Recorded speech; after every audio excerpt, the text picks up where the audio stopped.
Hello, it's Mickey Manching, and I am back for our fourth set of this wonderful night in June. And look who I've got with me. You may recognize him because Marvin Stottlemyre and his group, the senior class from the Topeka Civic Theater. Yes. See, I want to say it wrong because I said it wrong before. I know it's forever implanted in my mind, but he's going to take care of it and he's going to say it without me here to mess it up.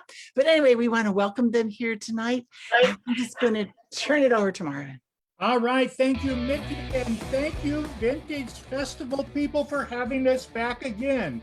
We messed up so badly last time, we thought surely we'd never be invited back. But ta-da! Here we are. I'm Marvin Stottlemyre, and this is Topeka Civic Theater Senior Class. We are located right here in beautiful downtown Topeka, Kansas. We have been doing improvisational comedy for over 20 years. Some of us haven't been here all that long, but as a company, we have existed for 20 years, and we love doing improv, and we love entertaining, and we're going to love entertaining you tonight. So for our first game, we are going to bring the entire company onto the stage as here they come, turning on their cameras. Da, da, da, da, da, da, da, da, da. And I think that's us. All right. Thank you, guys. Here we are. We're all here. The first game we're going to play tonight is a game called the Alphabet Story Game. And what we want from you, our beloved audience, is the name of a story and the letter that story starts with. Then we are going to tell a story, the name of which you gave us, one sentence at a time, moving progressively through the alphabet. And let's see, do we have everybody here? Yeah, I guess we do. All right, this is, boy, look at this, we're right on top of it. The name of this game is Richard's Quest. And the game starts with the letter what, Scott? The letter M, L. All right, it's going to be L. The letter L. All right, this is the story of Richard's Quest. It starts with the letter L. We have numbers of our names. We will tell you this story one sentence at a time, starting with Ralph and the letter L. Last year, Richard went on a quest, and this is the story of his quest. Kindly pay attention as we tell this story, because it has a very important moral, which we will tell you at the end. That was wrong, wasn't it? Are we doing the alphabet backwards tonight? Backwards. I know, I messed up. I'm out of here, guys. Keep this story going with Larry and M. Marvin messed up on the Richard's Quest thing, but I shall continue it as he went out to the city to quest after something. Nobody knew where Richard was going, but he definitely had a look on his face like a man with a purpose. Obviously, he had a plan, but he kept it to himself, so nobody knew what was going on. Previously, he had no plan at all and stumbled about without any action whatsoever. Quests. That's what he really wanted, a quest. Hold and what will... Ralph spoke out of turn. We may only have one person at the end of this. Let's go, Kathy. Dave. Quietly, David. Richard moved into the woods in search of the beginning of his quest. Richard was scared. He didn't know what to do. It was dark and dank, and man, it was real scary. So he closed his eyes and he tapped his feet together and he said, "Mama, I'm scared. Please tell me what to do."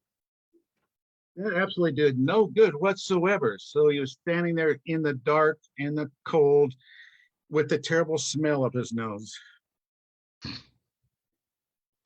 Usually, Richard is a big wuss, but he managed to pull it together and move forward. Virtually without any effort at all, he was able to span the chasm, which put him exactly at Oh no, I goofed up. Where did it put him exactly at, you might ask? Well, that's what Richard was wondering. Xenophobic he was, that he may have been in the land of the giants. You never know with Richard. He can never tell you where he is half the time. Zounds, he says, I don't even know where I am, and this is the second half of the time. All of the people that have gone on this quest before Richard had reached a similar impasse. But Richard knew if he really studied hard, he could figure this out. Couldn't Richard get it figured out sooner than this? Did it matter, he thought to himself, whether I figured this out sooner or later? Even small people have figured this out before me. What is wrong with my brain, Richard thought. Hog-headedness. Oh, that must be the answer. I got to figure this out. Google Richard and you'll find out he's not the brightest bulb in the pack. However, he was finally able to get back on track for his quest, at which point he... Instead of going on with his quest, he took a pause. Just to take a potty break, but then he had to get back going. Kale would really help him with his brain power because he obviously needs it. Lastly, he reached the end of his quest, and his day had come to a successful conclusion. All right. Very good, you guys. Your fearless leader messed up at the very first game. What comes after K? L what? I don't know. All right, so that's our first game, you guys. I hope you liked it. Let's see if we can do better on the next game. The next game is called the dating game. And to play the dating game, we are sending Kathy out where she cannot hear us. Bye-bye, Kathy. Hi. Playing with Kathy are going to be Larry, Ralph, and John. And here we have Larry, Ralph, and John already on the screen. So from you, our beloved audience, we need identities for these three people. She is going to have a chance to interview each of them, asking each of them 3 questions. She must figure out from the way they answer the questions exactly who they are. So what 3 people does Kathy have dates with, or is she going to select for her date? All right, the first is going to be an astronaut. All right, Ralph is going to be an astronaut. And maybe a specific name of a person or a profession. We're okay with it. What do you have next? A dog walker. All right, very good. Larry is going to be a dog walker, and Ralph's an astronaut. One more, a figure skater. All right. Okay. That leaves it up to you. Is going to be a figure skater. All right, let's bring Kathy back into the room. And here she comes. Big round of applause as she makes her way into the room. Here's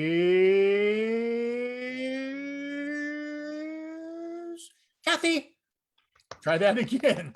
Here's Kathy. Oh my, Kathy has gone and can't come back. Tanya, can you find Kathy for us? As she's joining. You see her? Kathy, No. is your camera on? It just says joining. Oh, well, it says she's joining. Okay, it may take a minute. Isn't it grand, folks? Here's what. We are doing our Zoom show here. We're going to be back for another Zoom show. But for those of you in Topeka and environs, we are going back live in Topeka on September 24th. So mark that day down. We're still having trouble getting Kathy back onto the, there she comes. There's Kathy. I saw her come in. Oh, yeah, I got lost out in cyberspace somewhere. All right, Kathy, we threw a curveball to you. We don't have names for these people. You get to choose their occupations. Okay? Okay. Are you ready for that? You have 3 dates. You're going to choose which occupation you want to have a date with. Go. How about I would like to date a clown? No, wait. You Oh, ask them no? questions to determine what their occupation is. Oh, we need their occupation. I thought I was choosing. Okay. All right. Shall I begin? You know, I haven't had a date in a long time, so can we get started? Okay, bachelor number 1.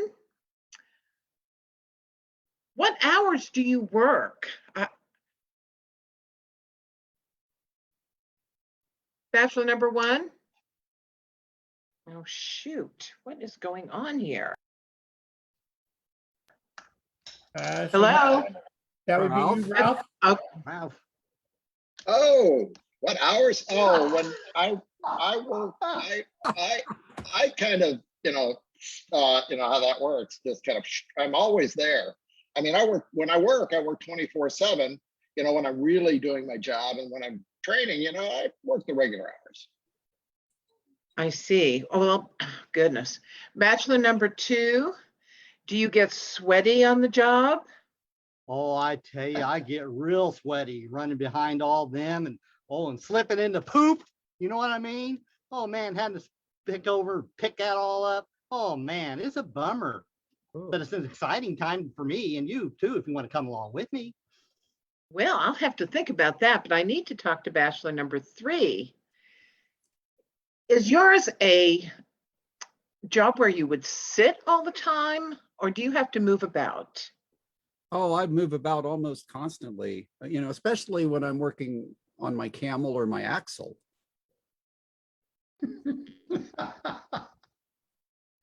Just Okay. saying. Bachelor number 1. If we were to date, where would we go?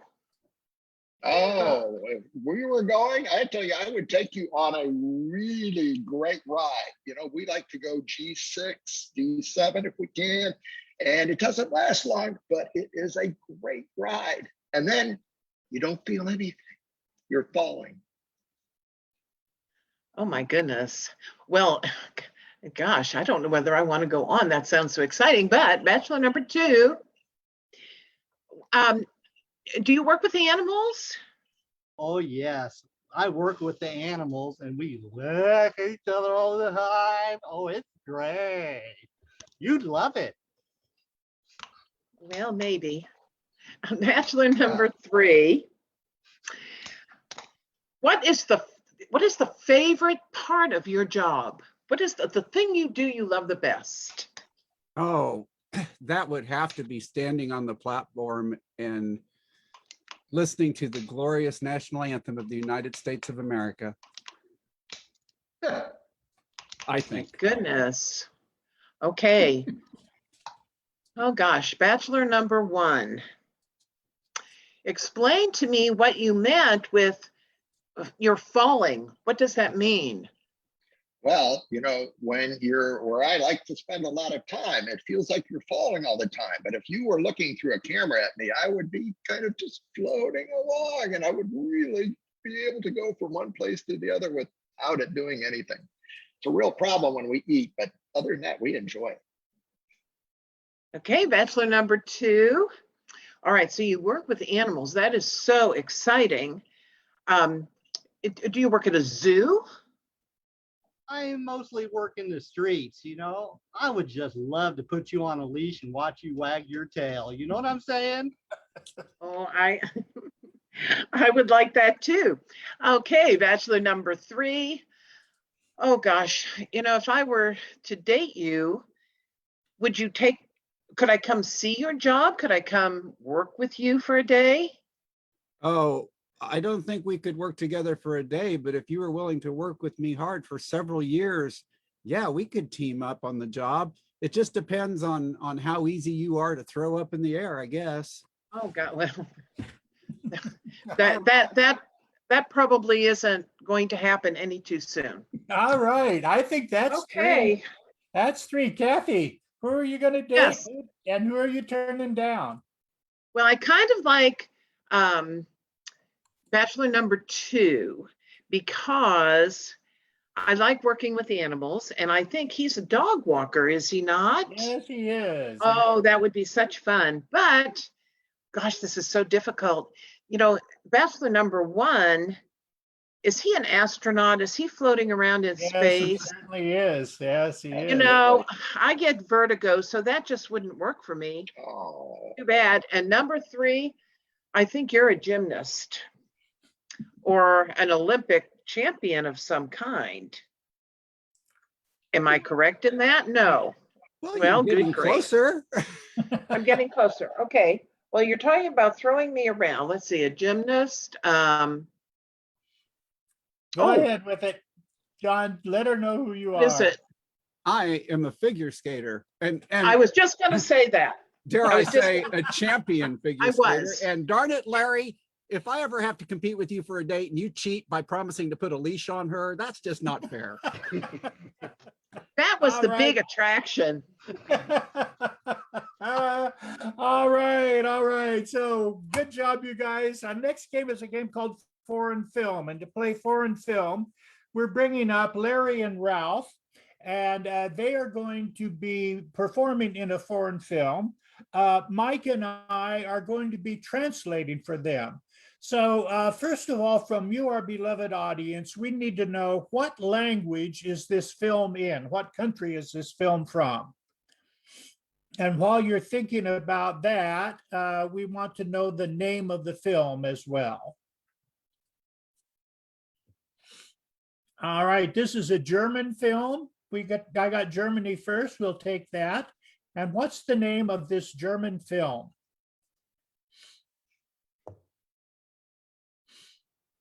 Red Arrows. Oh my gracious, a German film called Red Arrows. So this is a film about red arrows, and we are going to join it in the scene where the archery instructor is preparing the archery students for the Olympic archery event. Red Arrows, the film from Germany.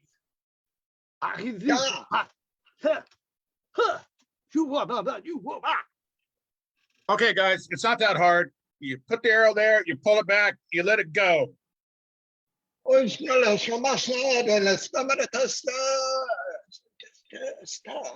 I tried pulling it back like that, but man, these arrows are tough, these bows. I can't hardly pull it.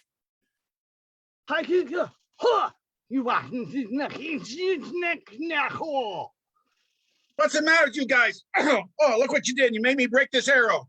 Now glue it back together and shoot it.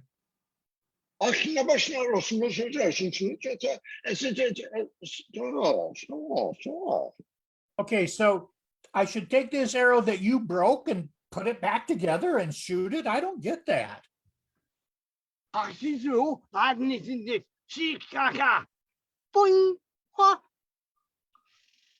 Okay, I made it shorter for you. Pull it back just a little bit then and let it go.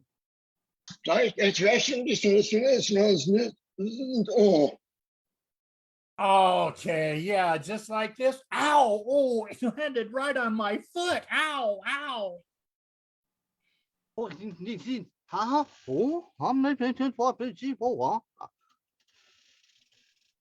Oh my God, you shot yourself in the foot. What am I gonna do?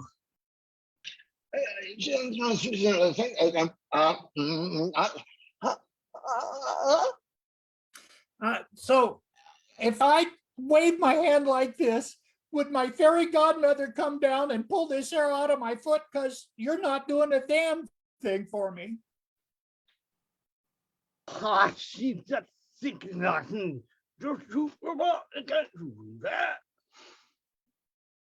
Oh my God. All you do is put the arrow on the string and pull it and let it go. What is wrong with you?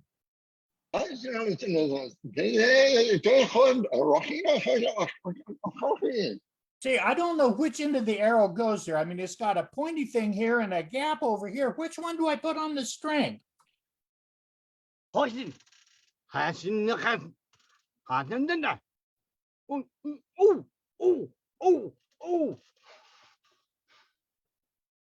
You see this pointy end? that goes down range. See, to the target, the pointy end. Look, oh, ow, oh, ow, ow, that's pointy. I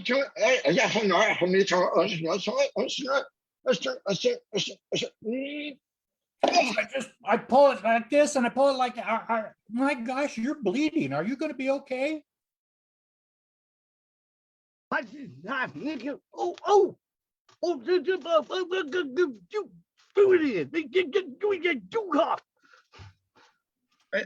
not that bad. But, oh, you are such a dumbhead. Oh, it's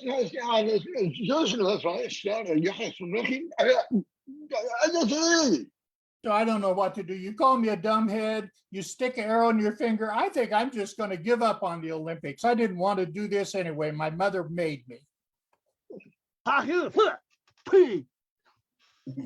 That's a good plan. You are terrible. Please.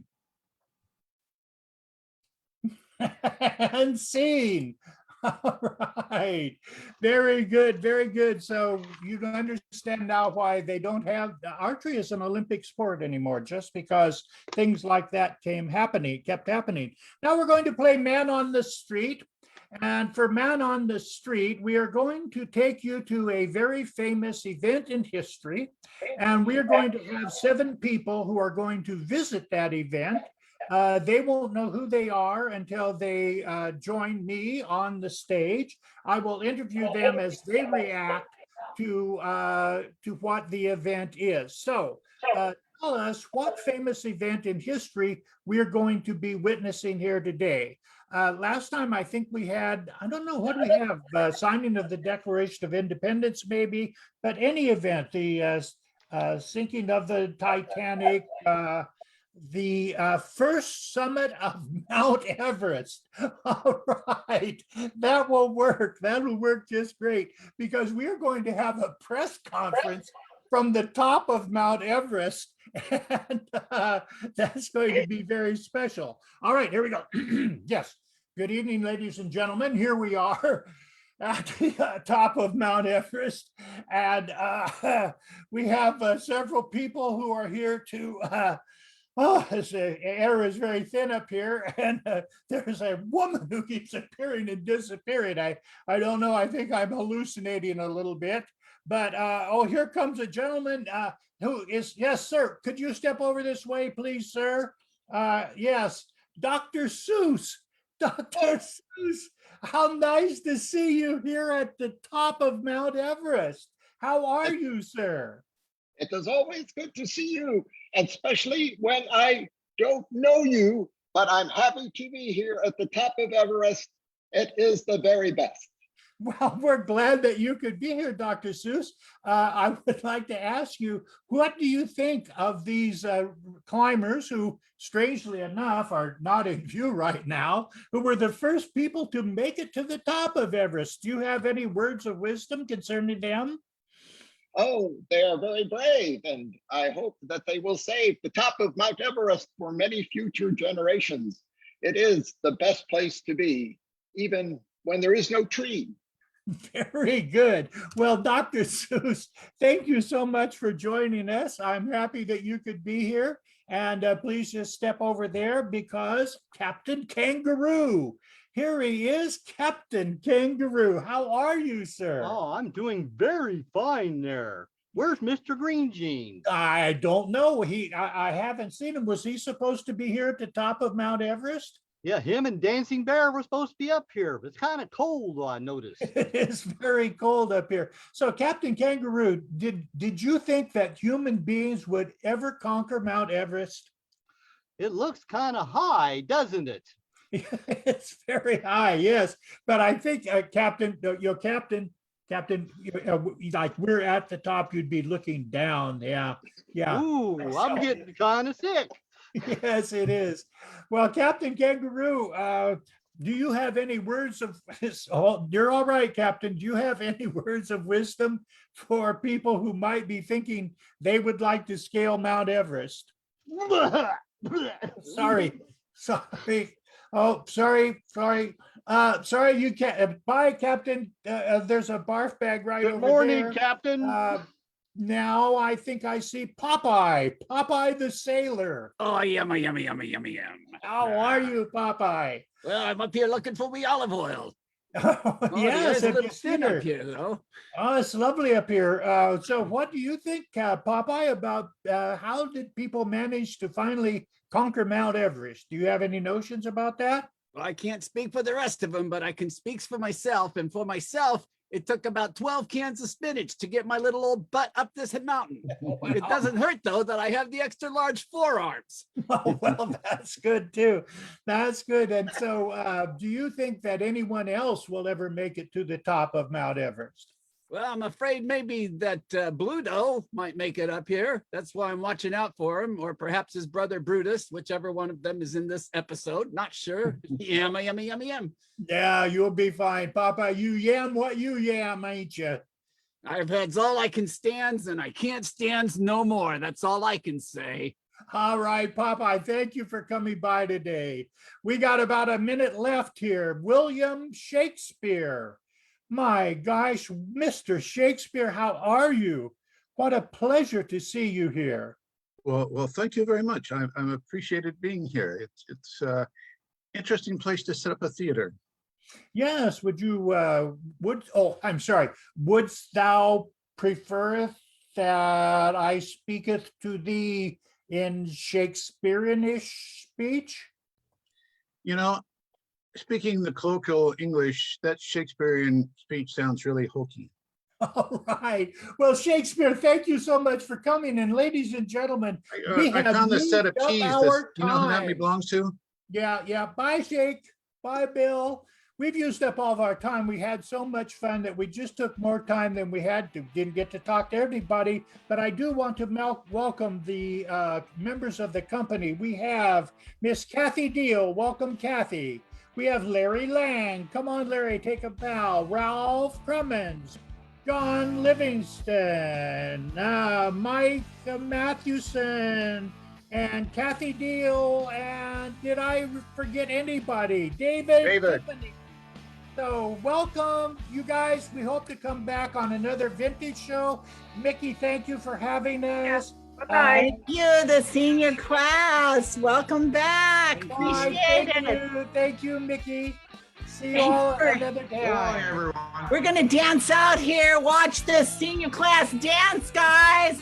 Goodbye. Goodbye. Cryone's up next with Betsy Green as our special guest. All righty. We want to see Betsy. You'll be tuning in. Bye-bye.